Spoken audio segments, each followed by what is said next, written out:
Hi, Jack. My name is Jehu Garcia, and I'm from Rancho Cucamonga, California. That's about 30 miles west of Los Angeles. I like to show you my EV conversion, my VW bus that I'm converting. But first, let me tell you a little bit about myself and my background and stuff. I'm a carpenter by trade. I worked like 11 years at a dead-end job. I was good at carpentry and stuff, but I just used to hate it. And I plotted my exit and from that job for many years until I was able to do it. I'm here in LA.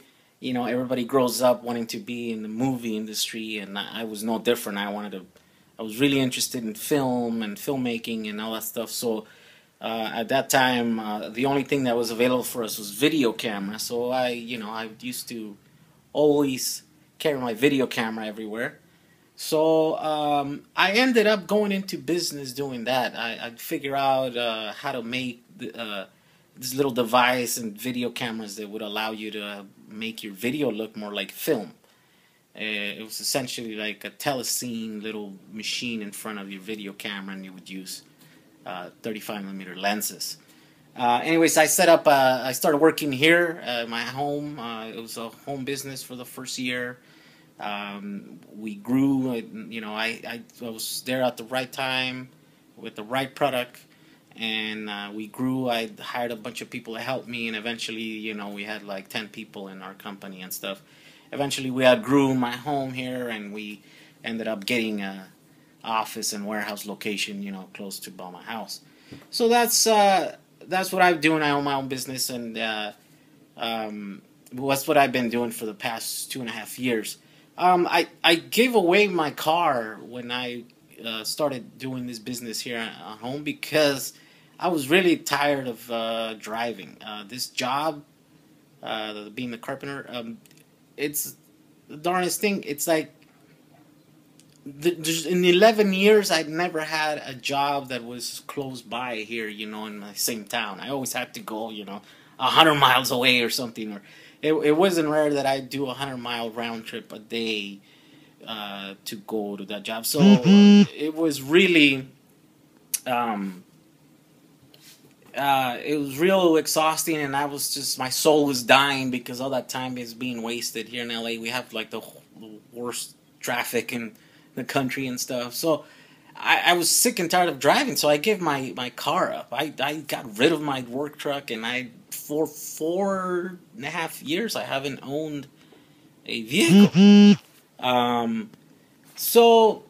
But now things have changed, and I wanted to get a car, and then I didn't really know what the state of cars was because I was so invested into my business and stuff. And once I started looking more into cars, I was really not interested in anything. I liked like the BMWs and stuff, but that's when I saw the Tesla and Model S, and then I was really excited about the technology and about electric vehicles. So that's what got me into this thing, and eventually my plan is to get into that business because I see a whole revolution coming in the DIY electric vehicle conversion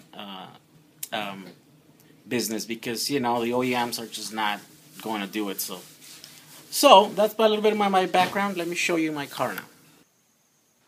Now, as you may know, VW started making cars in the early 30s, 40s, I think. Hitler himself commissioned Dr. Porsche to make a car for the German people.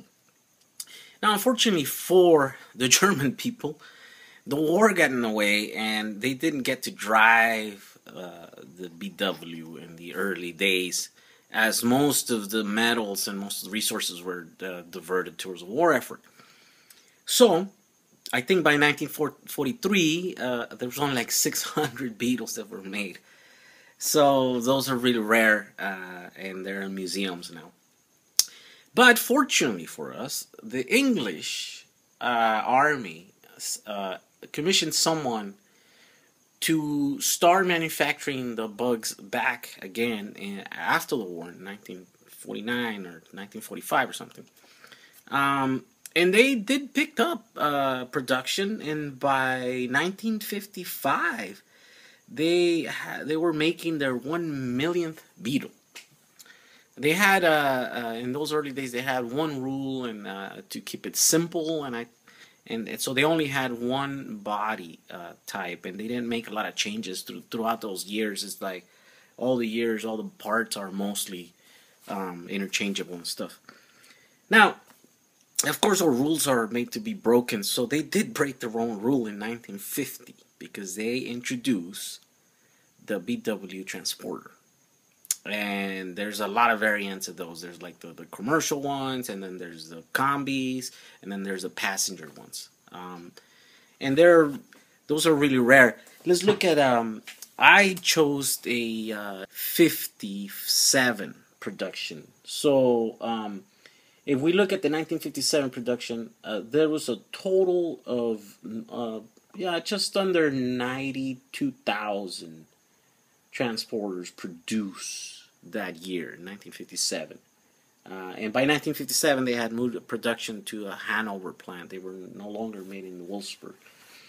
Now, out of the 92,000, only 3,500 were the deluxe 23-window Sambas. So that makes the Sambas only 3.8% of the total production of 1957. Now that's a really rare car. So there's only 3,500 of those cars were ever produced. That's 1957. Of course, in those years, Volkswagen was mostly producing cars for the European market. The U.S. really had no, Americans really they weren't buying into these things. They liked their big cars and stuff. And so much that in 1952, there was only like 600 cars that were sold in the U.S. They started Volkswagen USA, a subsidiary of Volkswagen, in 1955, and at the end of that year, they did sell 30,000 vehicles in the U.S. So in 1957, out of the 92,000 transporters that were manufactured, only 18,366 came into the U.S. market. Now, we don't know how many of those 18,000 were deluxe Sambas, but we do know that the total production, only 3.8% of total production were Sambas. If we assume that 3.8% of the 18,000 that came in that year were Sambas, that would mean that in the U.S. in 1957, there was only 698 Sambas. So, 700, about 700 of those. That's a pretty rare car, especially 56 years later. A lot of those have been crushed. A lot of those been just rusted away and stuff. So, pretty rare 57 Samba. It's so rare that I couldn't find one. And even if I did find one, it was going to be really expensive. I've seen those $160,000, $80,000. It's like ready to be restored kind of thing, just because they're so rare. So I couldn't do that. So what I did is I found a 1957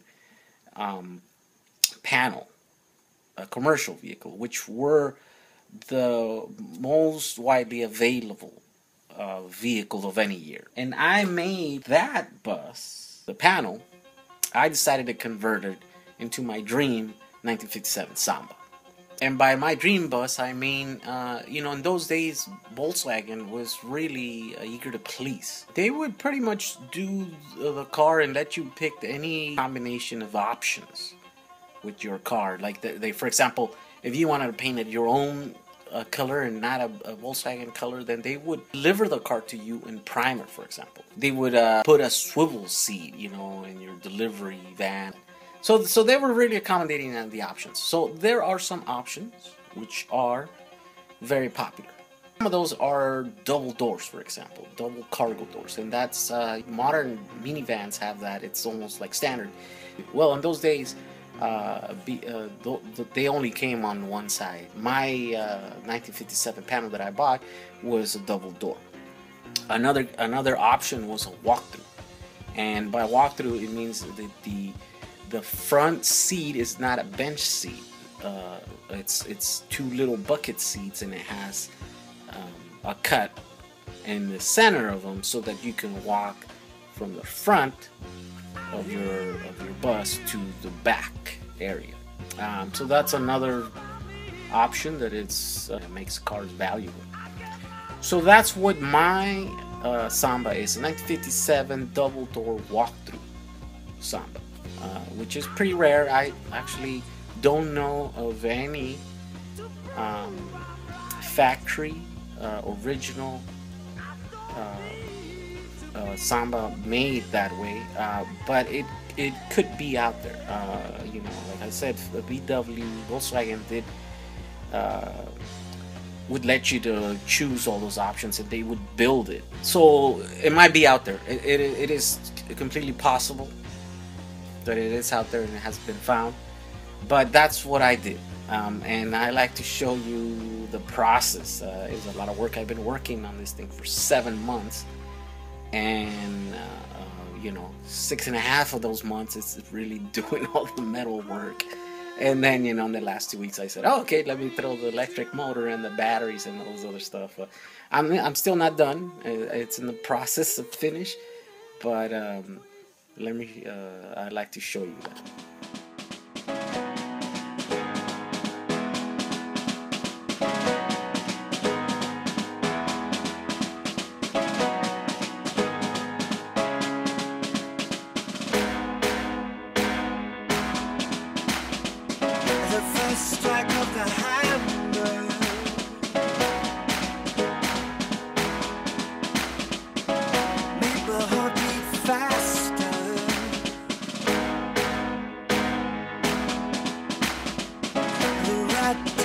Remind me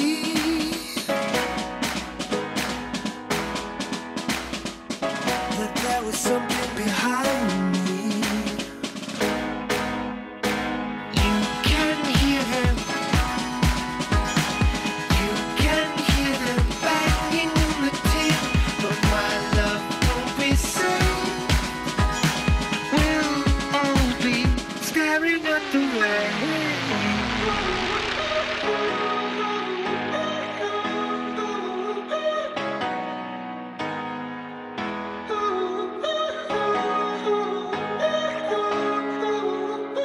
Staring at the way.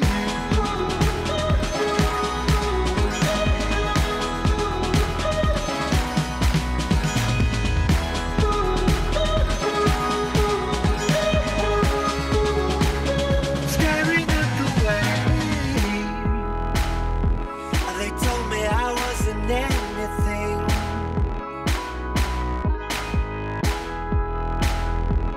Before the bomb started falling,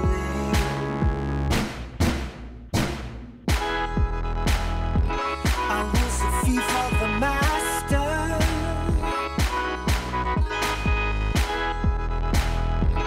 I was a walking disaster. I know you hear me coming. I know you hear the sound. I know you feel it coming. Don't let me get you down. You can hear them. You can hear them banging on the tin, but my love won't be safe. We'll all be staring at the way.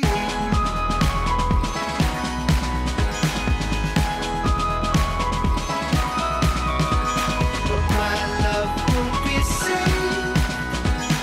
We'll all be staring at the way.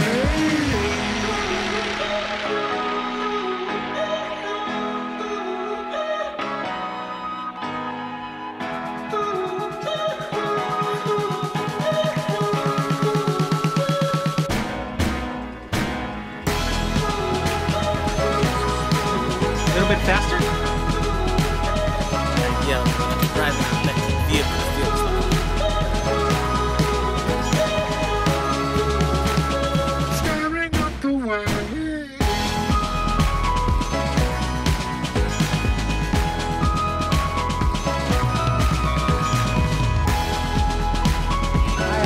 Garcia, and I'd like to show you my 1957 VW Samba bus. So what stands this bus from vehicle from all the other ones is that I've converted into an electric vehicle. And here you can see the batteries. Eventually I'm going to have 36 cells for 130 volts, and this 100 amp batteries. And that should give me, by the time I'm done, I want to have a 100-mile range on this. I'm going to have to add more batteries to it. It drives AC induction motor in the back, and the cool thing about this is like completely quiet. It has a lot of torque. It's got more torque than the original motor that came in this car, and it's really fun to drive, and zero emissions, so it's green. And I'm still in the middle of it. It's a process.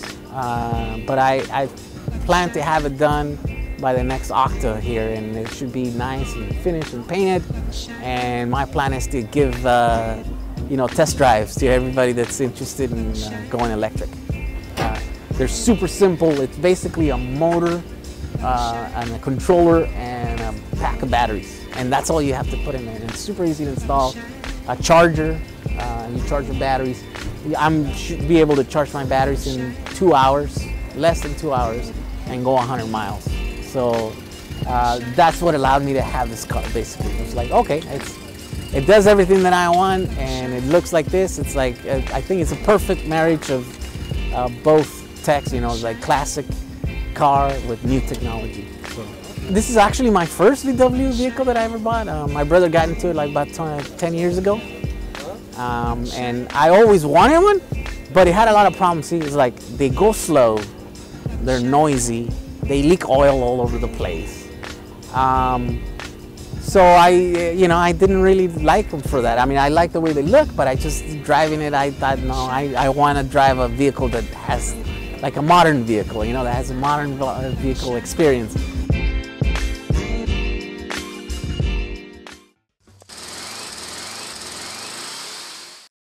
So there it is. I hope you like my project, and I still have a lot of work ahead of me. I need to finish my charger. I ordered an open source 10 kilowatt charger. I want to double my pack to 290 amp hours packs for a total of 180 amp hours, and then I'll see how far that gets me. The goal is to go 100 miles range on this guy, and it's a big boxy car, so I don't know how many amp hours I'm gonna need to be able to get a 100-mile range on it.